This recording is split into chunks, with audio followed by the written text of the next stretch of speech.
We're going to look at winter triticale as a high-quality forage for dairy cows. What is triticale? Triticale is a natural cross between winter wheat and winter rye. This gives a huge genetic base to select what's best for use on your farm. It can also be used as a forage, as straw, or you can use it as a grain. The work is based on 6 years of research at Cornell University and on farms at New York Hudson Valley and in the cold northern New York. Why do we bother growing triticale for forage? First of all, it produces high-quality early forage. It can be harvested grazing or as harvesting silage.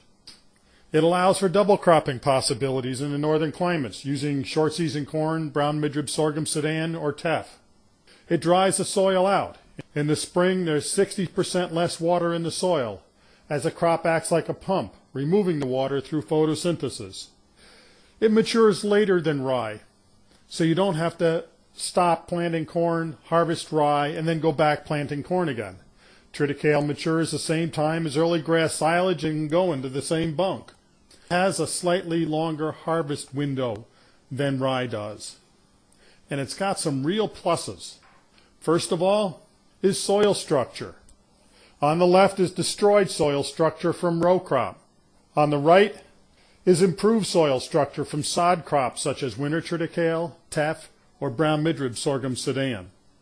Finally, winter triticale produces a nice protective blanket for the soils of highly erosive land. This allows soil losses to get below the tolerance limit and allows the farm to have a higher yielding rotation of high quality forage. How good is winter triticale, and how do we capture that quality? Well, with as any great forage, first you got to harvest it as quality forage. The stage of growth has a bigger effect on forage quality than the species of winter grain chosen.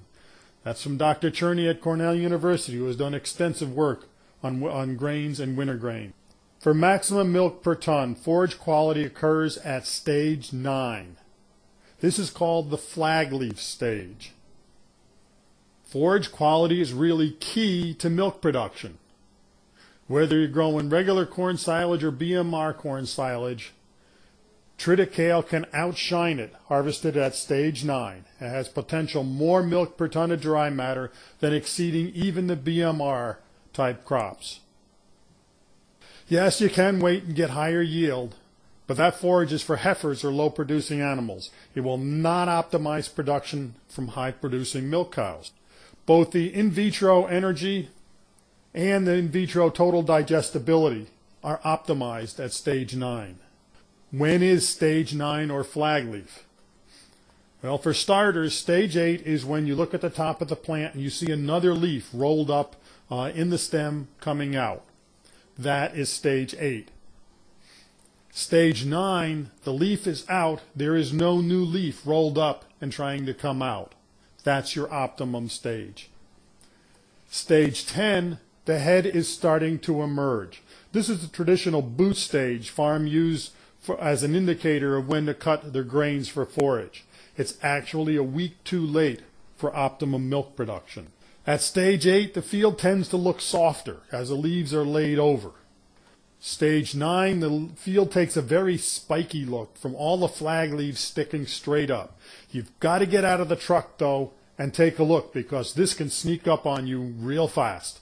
As soon as you start seeing stage 9 showing in the most advanced parts of the field, it's time to get the mower out because it grows relatively fast.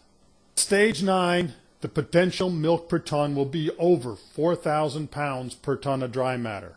In our trial, where it was ready on Monday, but we were unable to harvest until Friday, and all that week it was 85 degrees. It was one of the hottest weeks of the year.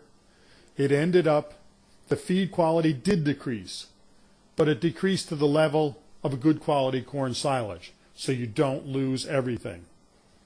When you see the head emerging from the boot, that's boot stage, and you are too late for top milk cow feed.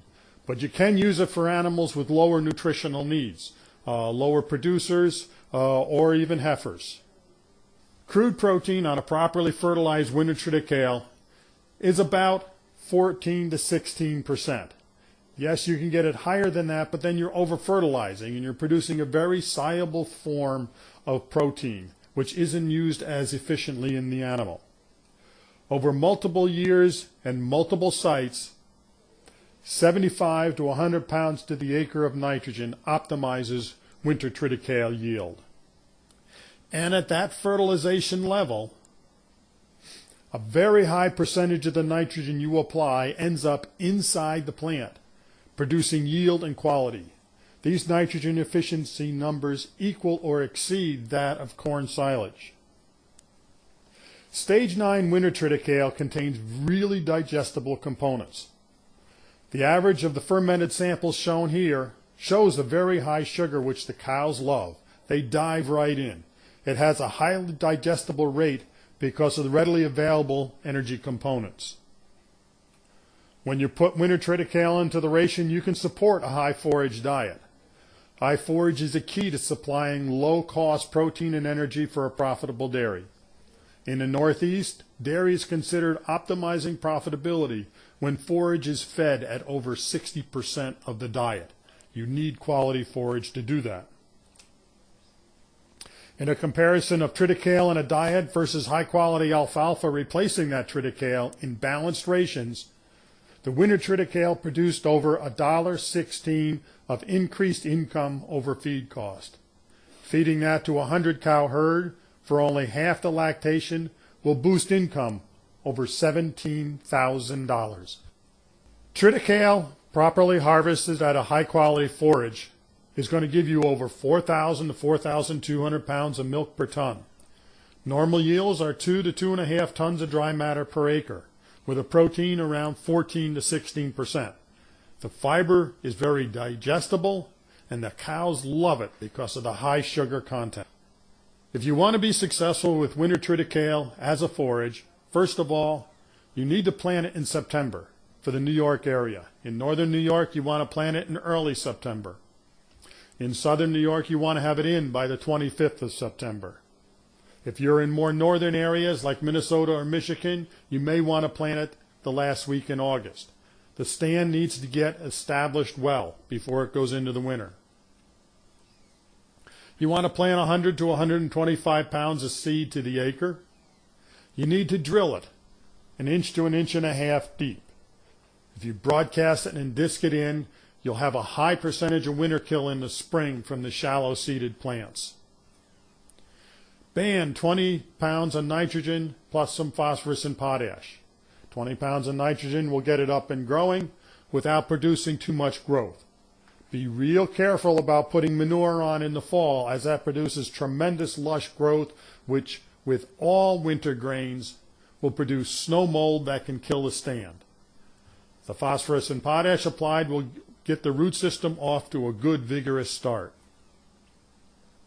In early spring, you want to fertilize it with about 75 to 100 pounds to the acre of nitrogen. That's the time to push the nitrogen. And then use a wide swath system, haylage in a day, using a tedder to rapidly dry the crop down. There's another talk with this series on harvesting winter triticale that will go into that in more detail. It's ready to harvest when the cool season grasses are ready, so it can go into the same bunk with them. And you can double crop then after harvest. For further information, you can visit our website and you can contact us by email. We thank Resource Seed for the support which enabled much of this very basic research to